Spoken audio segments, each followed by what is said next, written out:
Pour alimenter la cabine avec de l'air, il y a donc le moyen qui est de prélever de l'air à l'extérieur.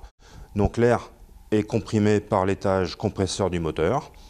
Notre système de prélèvement d'air vient en prendre une partie de ce débit d'air. On régule une pression et une température pour l'envoyer dans notre pack de conditionnement d'air, qui a pour but, lui, d'assécher l'air et de fournir la température demandée.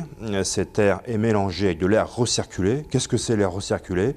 C'est l'air qui est déjà en cabine, qui est aspiré par un ventilateur et qui est mélangé avec l'air qui vient de l'extérieur. L'air sort par une vanne de pressurisation cabine qui est située soit au milieu, soit à l'arrière de l'avion, qui permet d'évacuer cet air à l'extérieur. Pourquoi? C'est que de l'air rentre et afin de contrôler la pression dans la cabine, on doit créer une fuite. Et donc l'air est continuellement renouvelé dans la cabine.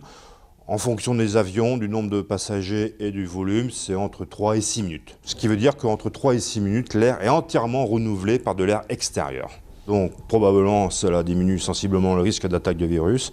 Et on a aussi des filtres qui nous permettent de filtrer les particules jusqu'à 0,3 micromètres et qui évitent le développement des bactéries et des virus sur le filtre. Et je dirais que de par le renouvellement de l'air, on est probablement très peu à risque par rapport à d'autres moyens de transport comme le train ou la voiture.